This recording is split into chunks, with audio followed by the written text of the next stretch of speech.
What's up, everybody? Welcome back to the Drury Outdoors 100% Wild podcast, powered by Deercast and Form Energy. And I tell you what, we're back to normal. What is normal? What's the baseline? You. You. Yeah. You're Tim Chelsvik. Yeah, you're Matt Drury. So last week we had my buddy Brandon Moore in. And stealing my seat. Well, you know, it's one of those, like, if you ever listen to a radio show, sometimes they have a guest host, and you always want the guest host to be a little worse than the standard host. He was better? No, he was not good. Good deal. Got a lot of feedback to that effect. Bring Matt back. Well, where's the forced cussing? I'm sure he didn't. He didn't do a lot of cussing. No, we could dub some in though after the fact. Just random cusses that don't make sense. What's this guy's deal?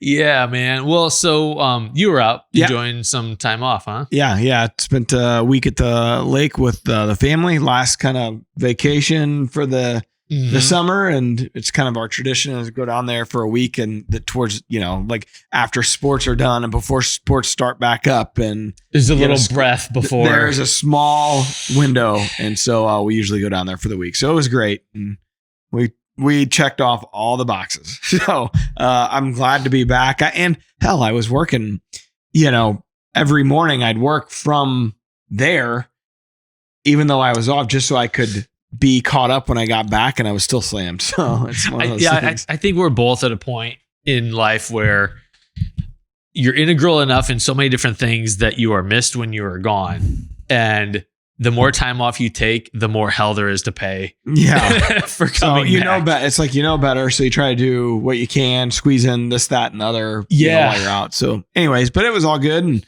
I'm glad to be back. And then the reality hit me while I was out there, like towards the end of the week, was like, oh my gosh, I don't have food plots in. I don't have my, stands and blinds and all the cameras. I have a decent amount. I mean, I have a foothold, but I don't have everything ready. And it's just like, oh man. Then I started going through the weeks, and then it's like, oh man, September 19th, I leave for Idaho. And that's, it's like, all right, get the bow ready and make sure you're shooting. And, it just hit me. It's like, oh my gosh, I'm behind. And no one in like real life cares or appreciates about the amount of, oh no, you have to get deer stands hung for. That sounds like fun. It sounds like you're going to go out and have a blast out playing on the farm. Also missed all the cool weather to do it in. Like we had that stretch of 80s, 75, 80. What did I do? I went out and did something. I think I weed-eated a plot and hung some cameras, and it was just gorgeous. Yeah. I mean, still, there were ticks out, and I got lit up with some seed ticks. I saw that. But in general, it was just beautiful. Yeah. So I missed that. I take that back. The first day of that, I purchased a new farm. I sold the farm I had, and a couple months went by, and finally found a new one that was really exciting. It's really good piece. It's a little over 120 acres. It's got a 9-acre lake on it where they had just totally redone the dam and poured a new emergency spillway. I mean, really, really pretty piece of property. Bet you can't wait to fish that lake. Yeah. And so actually Forrest fished it for me.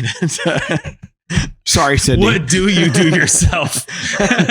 Well, hey, you want to take Cam up there? Maybe Lola? I just don't care to fish. I don't know why. And so he was at the farm one day dropping off a blind, and I was like, take your pole and see. They say it's loaded. And he was like, within 30 minutes, he's like, oh my gosh, this lake is ridiculous. Dumb fish that have never been pressured. He's like, it's just ridiculous. And he was just fishing off the dam. Did he catch crappie? Do you know? No, I think it was all bluegill and catfish. Probably think is what. Mouth. Yeah, not catfish. Yeah, largemouth. Pretty much the same fish. Sorry. That's how much I care about it. He's probably listening like, oh my God. Don't say that. But anyways, he said it was great. So nice. It's a really neat piece. It lays much bigger than what it is too. Like it feels like it's a couple hundred acres, and it's got, 20-acre ag field that a farmer, has beans planted in, and I'm putting in two food plots. One's probably a couple acres, And the other one's a little bit more of a hidey hole food plot. Okay. And I have cameras out on it, and I was getting pictures instantly, of bucks. Now there's probably 2, what I would say, shooters, but a ton of bucks in general, a lot of young age class. Good. So, another year or 2, it's going to be loaded with deer. And once there's so much ag out there right now, and it's all the corn, freaking 10 feet tall, it looks like everywhere. I mean, the amount of rain, it's been unbelievable. Yeah, this summer has been off the Gleisberg index. I've got over 1 million views on that. Still, because I'm tagged in that post on Instagram. I'm still getting notifications on. We're flooded here in East Texas. Who are these people that are still getting fed this thing? It's taking a life of its own at this point. Is it 2 months old now? At least. Because that was like towards maybe the end of turkey season. So he's catching hell for it, but it still could come true because it could just stop. This is about the time of year it usually does stop. Yeah. So eventually it could hit. So far it just seems like it wasn't accurate. Yeah. He did preface that with saying that no one cares. It might have been the 2 years before, it might have been last year and the year before when it was. People ain't listening. They just see like the dry corn stalks and they say, it rained at my house yesterday. Yeah. So anyhow, the crops are unbelievable everywhere. And a lot of people are talking about their bucks are just looking great, like mass and time length and all that because of all the, how wet it's been all spring and summer. They have plenty of stuff to forage on. I'm so excited about this Illinois piece that I have because last year I picked it up in December and like nothing was moving out there. All the ag was gone and everything. I just didn't have a chance to learn it real well. This year I've already caught a bachelor group of bucks on camera, and then I was looking at it on DeerCast, and it just lays out kind of weird because all the like really good bedding, and there's a creek bottom on the east side. So if you think about like the predominant wind, it doesn't hunt really well because mostly the wind's going to be blowing into that stuff. Yeah. But as I was looking closer, I found a little gap. I found an ag field. I'm like, how are they getting a tractor back in there? Because it's very hilly and everything. Because it used to be a cattle ranch, and so everything that's left there, vegetation wise, is briars and stickers, and it's just impossible to get through to like walk through a tree line. But I found a gap where they were getting a tractor into an ag field, and I'm like, that unlocks a whole other part because it gives me access from the north to go in. It's also likely where the deer are traveling through if there's a cap there like that. Exactly. Yeah. So it gives me a place to kind of focus a trail camera or two to see what else. Because I've got one deer, I'm calling him Splits. He's got one split brow tine. He just looks like for me, he's a shooter all day. What's a G2 look like? Is there a split G2? I almost called him the split G2, but I was like, that's lacking character. Short, I don't want to do short that. G2? Regular G2. But he's a good looking deer, but it's nice to see some bucks on that property. But then I'm like, there's a whole area of this piece that I haven't even put a camera on that I can now unlock and like physically get to because you just cannot walk through this bramble. It's impossible. Yeah. So I got to get back over there. I got a little more time. Obviously, Illinois is October 1st. But I'd just like to get everything set, dropped over there because I don't even have stands up really. It's just I'm trying to get. But with the way you hunt, even without that, you could go in with your saddle and kind of set up anywhere. Mm-hmm. I mean, that is a luxury of the way you hunt and you're self-filming. So yeah. That's nice to be able to do. The only thing I don't like about that, it's still like carrying the sticks is not a lot of fun when you're carrying a bow and a pack and everything. It's also relatively loud getting up. Sure. When you're doing that. You're doing it wrong. So I probably am. How'd you think I would fare? as with most things. So yeah, but I'm excited about that piece, and then have some decent bucks showing up on some of the properties around the St. Louis area where I hunt. So I'm excited. But someone called it fool's gold on the show. The summer velvet bucks that you have. Ben Rising. Yeah, that's right. Yeah. Yeah. And that's stuck with me because that's the best way I've heard that described. Yeah. I mean, this time of year is great to see what's in the area, but once they shed velvet, they'll disappear, for a week, 10 days. You're like, where the hell did they go?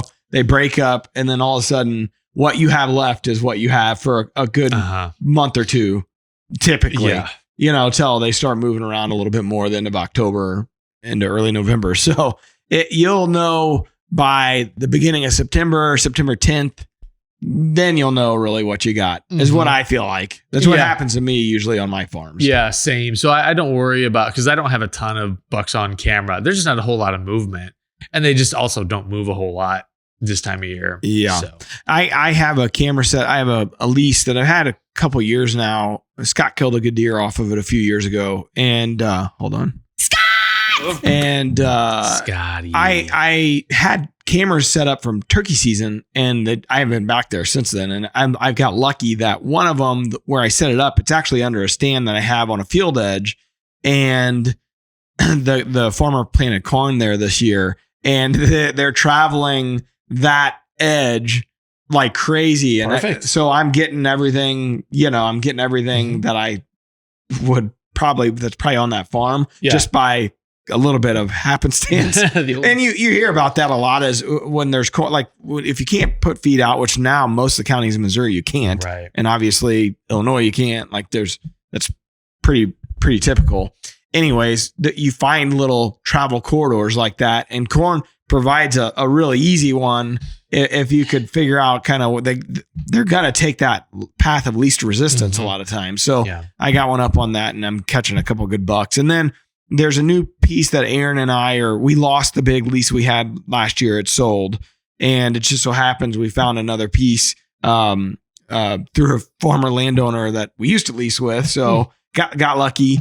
And it's a few hundred acres, and there too, the farmer's got corn planted, and I put one up on the similar situation, and we're getting all that movement right there. So the counties where you can't put feed out, you got to find like you said, little travel corridors. Story of my life, man. Yeah, it's been years since I've been able to do supplemental feeding on any of my properties, and it just seems like a dreamland to be able to do that. The farm I just bought, I can in that county, and the lease I've had forever is in that same county, and you still can. It's like there's like two counties that you still can in our little area, and I'm in two of my farms are on them. So kind of got lucky in that respect. So actually after this podcast, I'm heading up today to get some food plot seed up on one of them, and then the other one put some corn out. And I think my best deer are going to be on this other one. So I'm looking forward to getting. I have cameras out from turkey season, but they're kind of in turkey spots, not in deer spots. So I got to do some moving around, and I'm excited to see what's on them. Yeah, it's like Christmas. Yeah, but then the plan. Luckily, that farm, most stuff's set up. I just need to go kind of check my stands and trim some paths and lanes and stuff like that. But most stuff is kind of set in place. Good, which is good. The new farm, obviously, like everything, I'm starting from scratch there. So yeah. Well, and I was going to say, in terms of like the couple areas where you can still put out mineral or supplemental feed, as there's more testing that is happening with the testing continues for CWD. Yeah. As soon as there's a positive. This year, I was shocked how many counties went away. Like it's pretty much the state's gone red, as in you can't. It's all put it out. Yeah, there are very few places where you can still. In fact, Aaron and I were getting ready to go on that new lease, and he had picked up some corn to throw out on the cameras we were going to put out. And he's like, we better check. And he's like, nope, we can't do it. I'm like, shoot, good thing you checked, man. Because the year before that county you could. Yeah. And then once we looked at the map, I'm like, dang, like almost everything's gone now. That is one thing, it's good to check the regs every year, especially around the CWD stuff, because it is moving so fast. Yeah. And we will probably have the director of the Missouri Department of Conservation and the state's chief whitetail biologist on sometime in September. So you just went to like a CWD symposium in Jeff City last week. What was, what was the consensus, or what was being said there? Yeah. So it was open to the public, right? It was not. It was kind of there will be an open to the public forum hosted by the Department of Conservation. This was a collaborative effort between Driftwood Outdoors, which is a podcast hosted by Brandon Butler and Shags McLeod, and the Conservation Federation of Missouri and the Missouri Department of Conservation. It was, I don't know, there were probably 60 people in attendance, and it was all people that are kind of in the whitetail world, at least at this point. And they had, and Brandon and I talked about this a little bit last week, but they did have kind of a session for open questions from the audience. But some of the major themes were, we have not done a great job of managing herd populations and herd dynamics, and too many people are and we know this, too many people are trying to shoot bucks and letting too many does pass. And so we have this kind of overabundance of the carrying capacity. And anytime you have that in any population, you're going to see an increase in transmission of communicable diseases. Well, CWD happens to be one of those that they're really concerned about. So they're just talking about other tools that they have to manage the resource. And obviously there's a lot of ire towards some of the stories out there about these contractors that are paid to come in and shoot deer over corn piles and at nighttime. So I definitely, the Department of Conservation and other state DNRs have a lot of work to do around messaging and public perception of what's happening. And perception's reality in a lot of ways, though. And I know when Terry and I went to a meeting about it a couple months ago, that's something that I kind of kept harping on. It's like, look, that's where people are getting the most upset.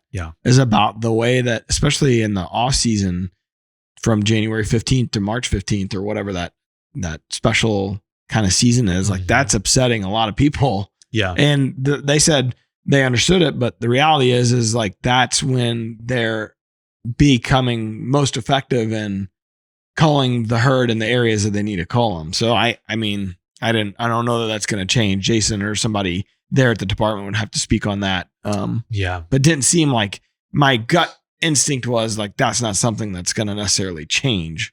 And to that, I know they've said that they are trying to bring landowners into that process to give them the opportunity to be the ones behind the gun doing that culling. But most people don't want that, and it's upsetting your neighbors that say are managing their herd or, trying to get the age class. And they're like, so now my other neighbor gets a free pass to go shoot the deer he couldn't shoot all season. Now the season's gone with a rifle. And messed up. And the bucks have probably lost their racks at that point. And so you don't know who you're shooting necessarily, which makes it tough. And even one of my buddies has a lease up in northern Missouri, and his property was kind of granted that the CWD tags to go in and do that shooting in March. And he asked if I wanted to participate, and I just couldn't with the time, but also it's not, you almost have to. It just doesn't seem the same, does it? Well, and it's not like that's wildlife management as opposed to hunting. And that's kind of, I think, where probably a brighter line needs to be drawn is this is not, you can't think of it as hunting. This is managing the It's like when biologists go in and they net a bunch of turkeys to tag them or something. That's a conservation wildlife management technique. You wouldn't want to hunt like that. That would take all the fun out of it. So, but it's so close to hunting. I was going to say, hard to disconnect those two things. Yep, it is. And then you further muddy the waters by offering people the chance to do it themselves. So you'd have to get someone that really can compartmentalize, I'm not hunting anymore, I'm going in to do a management effort. But it's a sticky one. There's no doubt about it. I don't envy the Department of Conservation. I don't envy their position. They're trying to manage the herd for the state, and that's not an easy thing to do, not farm to farm, and so I sympathize with them, but 100% sympathize with the landowners in the areas where they're doing it, because I would be so upset too. They're doing that targeted culling near one of my where I killed the safe buck a few years ago, and I have not seen on my property more than 1 or 2 shooter bucks, and that's just been they just happen to pass through. It hunts totally different now than it used to, and the other tough thing is I'm okay with signing off on something that will have a generational impact. Like I'm willing to take a hit now, knowing that to make sure the resource is there. Exactly. Yeah. For the kids and the grandkids and everything. But someone just needs to make a really definitive case. The problem is we're going into something there's not a lot of precedence for in our state. No, but there's 20 years of research now. There is, yeah. So it's a decent sample size. Yeah. And that's the other thing is that it's not new to the folks who are tracking it in the wildlife management arena.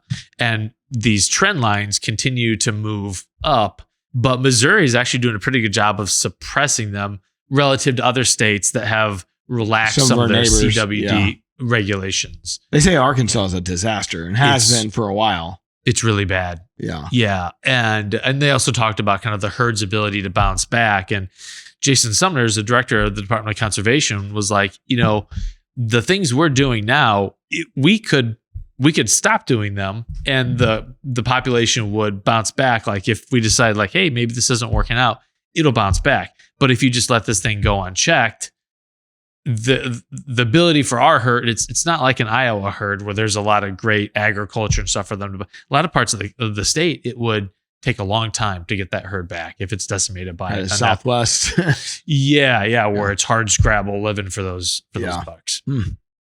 Interesting. But this is all me just kind of interpreting everything they said. We'll hear it from the horse's mouth on an upcoming show. Yeah, I look forward to having those guys in. For sure. But so we kind of covered some of the topics of what is going on each of our farms right now. Are you planting anything? Are you putting? I'll probably. So one of my properties, I have this. So there's some TSI done on one of my local properties years ago, and it opened up a bunch of canopy, which is great. But this weird, it's some kind of Japanese grass or weed that has grown back that has very little nutritive value to whitetails, but it's covered the ground. It has a very shallow root system. If I can get the time, I think I'm going to go in there with the weed whipper and just cut it all down to the ground and try throwing some clover seeds down. Weed whipper, I've never heard that. See what happens. Weed eater? Weed eater is a brand. Is it? Yep. It's like Kleenex, Band-Aids. Always called a weed eater. 100% wild. I'm going to do some weed eating. Trimming. I think that's what people in the industry call it, trimming. Weed whipping. We whip them weeds. Take your belt off and just beat them. You're going to get it. So I'll probably do that. I've done that to a couple other plots. I have one other clover plot that I need to get in and cut some of the bigger grasses. So when you plant it late like this, later in the year like this, and you're throwing clover out, how much comes up in the fall? Like how much is coming up for you in the fall? The first year is always kind of a crapshoot. I just hope for having a spot where there's some new growth and there's a little bit of clover. The thing that kills me, we talked about this last week with Brandon, what is the fall leaf drop. It just smothered. Yeah. So I've got to make the decision to go in and do, some intrusive with a leaf blower or rake it. And I've done both and I don't like having to do that. Yeah. But otherwise it just decimates everything that I had coming up. So that's kind of what's on the horizon. But so this weird thing, I was out watering the lawn a few weeks back, and this guy that lives in our neighborhood is skating. He skates around the neighborhood. Roller skates? Inline skates. So not going to comment on what I hate of inline skaters. I know you're a fan. To the extent that I can play hockey on them, yes. Not recreationally going around skating and like neon Umbro shorts. Yes. A unitard. Headband on. I should wear my shirt off. Never mind. But there's private ground that surrounds my subdivision, and it's all grown up now and everything. And the kids will sometimes, they've got like a a fort they built way back in there. And it's leased ground by some. So they're trespassing. Got exactly. It. Yes. Yeah. Please, someone arrest my children. The neighbor kids have a cool little fort built back there, but the guy stopped me. He was like, "Hey, you got a deer stand back there on that ground?" And I was like, "No, it's private. It's owned by someone else. Not hunting back there." And he's like, "Oh yeah, I'm a respectful hunter, and so just wanted to make sure if you were hunting it, I wasn't going to put my stand up right there." But I will trespass. I was like, "Yeah, you have to get permission to do anything back there." He's like, "I just didn't want to be in your way if you were hunting it. I'm a and he kept reiterating, "I'm a respectful hunter." I don't know how someone could be that clueless. I know there's plenty of those people out there, but it baffles me every time. It's like, oh, nobody else is there. Why can't I hunt it? A couple years ago, I think I told the story on the pod. A shot. Yeah. Was it him? It's the same ground. It's a different guy. And which makes sense because like we take the kids down to a creek and they play around down there. It's like kind of on the border, but I could see up onto the private ground that someone had a blind up there this turkey season. And I'm like, doggone it, if those people aren't back that I ran out of there that one time. Well, it's not. I think those guys learned their lesson. It's this new guy. Big time. It's this other guy. And I'm like, doggone it, man. I was like, you got to be really careful about being back there on private ground hunting. And he's like, oh, well, I just didn't want to be in your way. And just kind of blew it off. And it's that kind of stuff that gives us a bad name. Did you put your finger in his chest? Yes. And like, now listen here. Did you give him one of those? How'd that work out? Kind of went backwards on the skates, and I put my skates on, and we did a few laps together and held hands a little bit. Hands and did circles. Yep. Yeah. I've got a little boom box that I was playing Milli Vanilli. Nice. As we went around the Blame it on the rain. Yeah. God. That kind of screwed Milli Vanilli and Sea Monkeys kind of screwed me up as a kid. Think about it though. They would be a huge hit right now. Like TikTok, that's all people do is lip sync other people's music. Yeah. Uh-huh. They were ahead of their time. I found their tape on the street. That's where it belonged. It did. But imagine trying to live that lie. I mean, well, it caught up. I mean, the one guy committed suicide. It did catch up in a big way. I don't know if it was Milli Vanilli, but one of the two. Rest in peace. For them to have perpetrated that on the public, and just, you got to be hoping that no one asks you, hey, sing a few lines of one of your top hits. I think I'm going to throw up. I don't feel good. I can't sing right now. Yeah. So unreal. Adventure awaits, and with the Tenzing backpacks, you're ready for anything. Whether you're chasing giant bull elk in the backcountry, monster whitetails in the Midwest, or simply exploring the great outdoors, Tenzing has your back. Literally. Designed for performance, comfort, and durability, Tenzing backpacks keep your gear safe and accessible so you can focus on the journey ahead. From innovative storage solutions to ergonomic designs, Tenzing backpacks are built to handle your toughest expeditions. So, gear up with Tenzing, your trusted companion for every adventure. Tenzing backpacks, explore with confidence. I posted this in the Rack Pack. I've always wanted to encounter a rattlesnake. I saw that. You know I like snakes. Mm-hmm. And I finally came across one. Giddy. Take the kids down to Council Bluff Lake to swim a little bit over the weekend. And there's this hillbilly on the side of the road waving me down. And I'm like, what is going on here? His truck's parked there. His doors are open. I'm like, what is... And he's like looking at, and I see this pile of a snake there. I'm like, oh my goodness. And you can hear it before we even roll the car windows down. Exactly. Big old timber rattler. I saw that. It was big. And this hillbilly, man, all snakes in Missouri are protected. You're not supposed to kill a snake. I know people do. I know some people. Yep. Even all of them. Non-venomous ones. Yep. Thinking back on your life choices right nope. now. I know nothing. La, la, la, la, la. Anyway, its head was kind of screwed up. It was like bleeding a little bit from the mouth.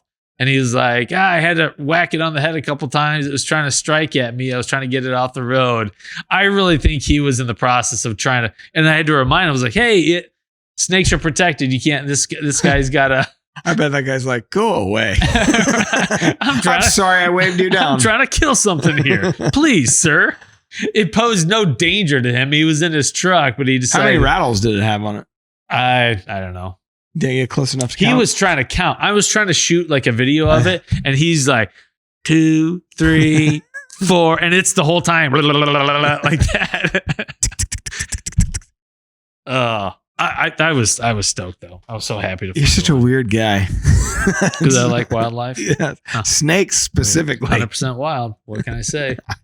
Some of us are only maybe in the selective 70s, wildlife. maybe in the 60s, maybe 100% mild, 60% wild. I wanted to, but like you have to know enough to know that you don't know. I've never handled a rattlesnake, and I wasn't about to. No, there as much as I wanted to. Yeah, that seems they're stupid. fast. I don't know if they can. Some snakes can come back if you pick them up by the tail. They're strong enough to come back on themselves and nail you. I don't know if a rattlesnake is or not, but yuck. And then the kids and the wife were all spectating. I didn't want them to see you die. Yeah, and probably with a rattlesnake, you'd swell up real bad and be in a lot of pain. But I still would prefer not to. Have that good happen. Way to get swole for the summer. Right. Just one Hit arm. me here on the bicep. Sophie got stung on the butt by a bee a couple days ago, and then I saw. Boy, you guys are 100% wild. Oh yeah, man, we're living life. And I saw the bee venom is now they're looking at it as a potential cure for cancer. Like so it's attacking cancer cells. Be good. She's not going to have butt cancer. So we went out to the Grand Tetons last week on a really quick trip, and when we got to the visitor center at the Grand Teton National Park, there was a guy at a kiosk over in the corner, and his kiosk was surrounded by cans of bear spray, and it was like there was a sign on the front that said "Got bear spray?" ? And there were so many people out there. It was packed, thousands of people. And for someone that comes from Missouri, where we have black bears, but they're pretty elusive, it was a weird thing because they have both black bears and grizzly bears. And I was like, you don't need bear spray. I'm a good runner, whatever. But what about your kids and your brother? It's not me. No. I don't think so, Tim. Faster, Bo, faster. We get out to the trail, and people, as they're coming back the direction that we're headed, they're saying, "Oh, black bear's up ahead. One's mama bear with cubs." That I know. And better. I was like, "Ugh." Hey, let's double back and get some bear spray. That's a problem. So we ended up not going that far, but we saw a mule deer just kind of hanging out on the side of the trail. It's like they're so. I thought you were gonna say mule.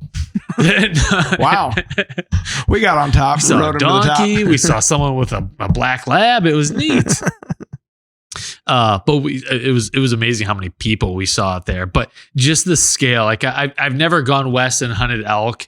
I want to, but as a Midwestern guy, the scale of everything out there and the scope. I went for a run and I went up this ridge, and it was a 7. Was your shirt on or off? It was off. Okay. I was on a run. That's right. And I think I impressed a lot of people out there. A lot of dudes. But who else are you going to impress? But it was one of those situations where I got to a point where I'm thinking, I could really get hurt here if I take a tumble, because it was a 1,700 foot climb. Prevents me from doing most things in life. Right. I could get hurt doing this. The other thing that was funny about it was there were these ladies that were just out taking a walk on this trail. And for us, coming from flatland Midwest, it was a treacherous trail for them. They're like, everyone out there is in shape. Everyone's fit. Everyone's rugged because they spend their time outdoors, and it's a rugged landscape. And 100% wild. That's true. They're all 100% wild out there. But it was amazing. But to get up to that ridge and see the view, it was like, oh my goodness, it was worth the climb. Yeah, I want to take the kids out there at some point. That area is so neat. It made me more proud to be an American in a weird way. It's like, this is part of my not selling heritage. My land. Right. Not one I'm inch. Public landowner. Yeah, I should have wore one of those shirts. But to know that that's in You had a hand that's in it, in Tim. our country. That's right. You should have told people. I tried telling people out there what a big deal I am. Like the lady on the plane when we went to Vegas. Yeah. Did I tell that story on the podcast? You told the story about how I mentioned how I get sick when I fly or something. Oh, well, at the end of that, we were flying out to Vegas together and for work and not pleasure. I had that part. We have separate families. And Tim befriends the lady next to us. I've told this part on the podcast. He got on the plane telling her he thinks he's going to be sick and establish rapport. Yeah. And so at the end of the trip, he gets up and he goes to the lady. He goes, I bet you didn't know you were sitting next to two famous people. And I'm at the window seat, just like looking out the window. I think I said something like, boy, how was that for you? Sitting next to like two famous podcasters. Yeah. She's like, oh, really? What podcast? And then he started telling her what we did. And I was like, this is not impressive. We're not impressing her. She's like, oh, there's podcasts for that? Oh, yeah. Yeah. And we're one of many that do it. And we're not even very good. The self-importance side of things really makes me laugh. It really does. Yeah. I opened last week's show with, I'm sure you know who I am. And if you don't, by the end of the show, you will. That's not the first time you've said that. Right. I am pretty important. Anyways. Victory Archery, the choice for precision, performance, and durability. Trusted by archers of all levels, their cutting-edge carbon arrows deliver unmatched strength, accuracy, and consistency. Whether you're competing or hunting, Victory Archery ensures every shot counts. Shoot for victory with Victory Archery. We got a game here, don't we? Yeah, we do. I'm going to read you ridiculous news headlines from this last week, and you'll try to determine which one is a fake. Okay. Number 1, Danish zoo asks public to donate pets for predators to eat. That's real. That's real. I just saw this, and they were like dogs, cats, anything. So, They save you a few bucks on putting spay, your dog neutering down them? if you need. Well, that too. They don't come back from this procedure. The ultimate neuter. Yeah. Man sues Google after Street View captures him naked. I saw this as well. This is true. I've been my whole life trying to be caught on Google. Those are some really funny images. Yeah. Some of the weird Sun Street View tanning. stuff. Yeah. People. I feel like I think one time they caught somebody like killing somebody. We're going to have to Google that. That sounds familiar. I think that's true. Yeah. All right. Moving on. I know I would pretend like I was if I saw the Street View car. Coast Guard opens recruiting office in landlocked Nebraska. Well, so is there only one fake headline here or multiple? One, I guess. The fake is there's only one. All right, I'm gonna put a pin in that one for now. Okay. I gotta hear the rest. Plausible. Number 4, French restaurant uses rat to create crowd-pleasing gourmet food. Protein is protein. Pin in that one as well. Let's keep going. Woman attacks driver with bear mace for hitting a chicken. True.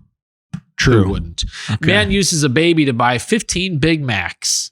I mean, it's really odd, but there's some hillbillies out there. I'm going to go with true. Yeah, and fast food restaurants tend to magnify the weirdos. Hillbilly? Yes. Number 7, the last one. Smokey Bear helps arrest man stealing Smokey Bear signs. True. Yes. I didn't realize Smokey Bear was real. I always thought he was a marketing tool. So before we double back here, that was the last headline. That makes me think of a headline I saw last week where they were at a Chuck E. Cheese. The police were arresting Chuck E. Cheese at a Chuck E. Cheese. Dang. He was being walked out in handcuffs in the full suit. No, not Chucky. I think it was one of the characters. I think it was Chucky. But literally, there's shots of him being walked out. That'll screw with your childhood. Yeah. I guess he was dealing drugs or something. So Rock-afire Explosion, the band that plays at Chuck E. Cheese's. Were you a fan? Are you? Oh, yes. Yes. Creepy, but cool. I mean, that was big the same time like Howard the Duck and like think about those types and Teenage Mutant Ninja Turtles, the movie. And I loved that live stuff. action. Mm-hmm. Howard the Duck was pretty messed up. Yeah.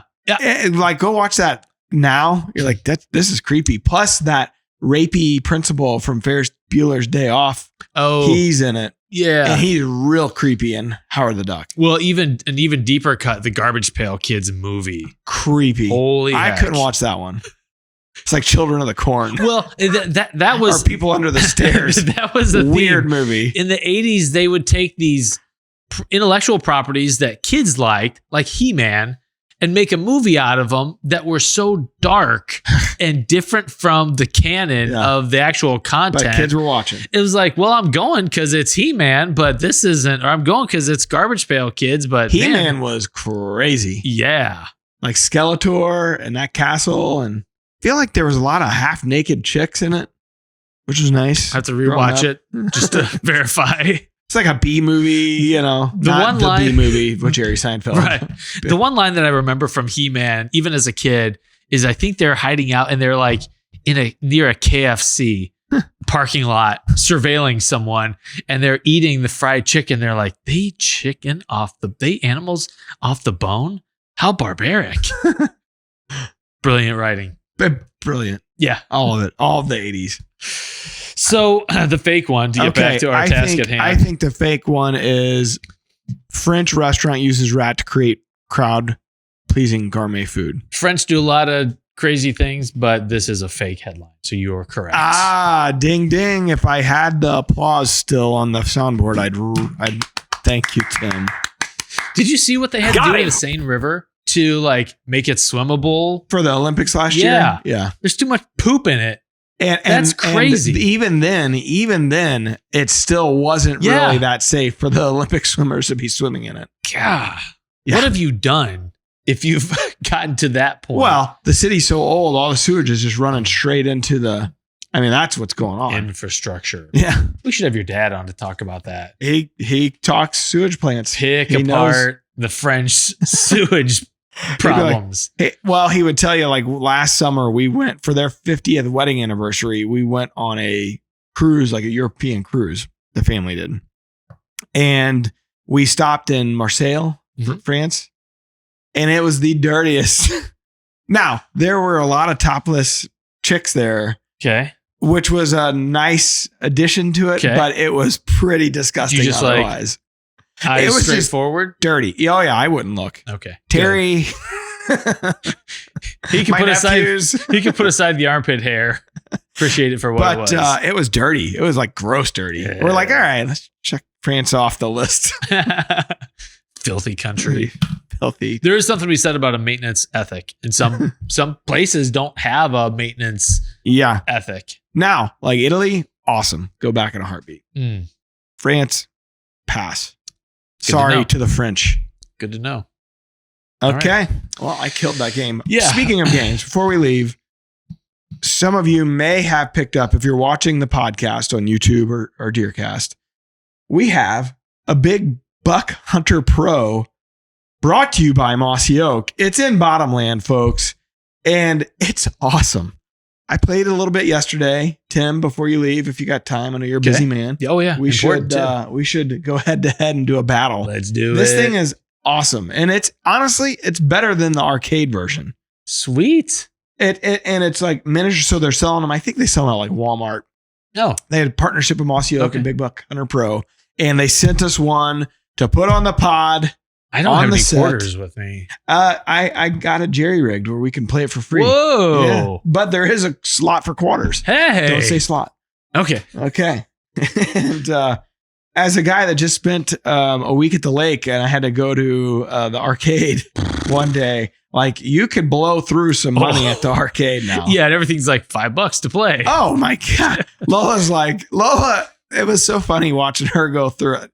Cause she'd be like, I feel so bad we're wasting all this money. I'm like, that's my girl. Just have fun. And she'd be like, oh, well, yeah, that was $1. Oh, well, like Ski ball, She we got got over it totally pretty ripped quick. off. No Oh, tickets yeah. came out.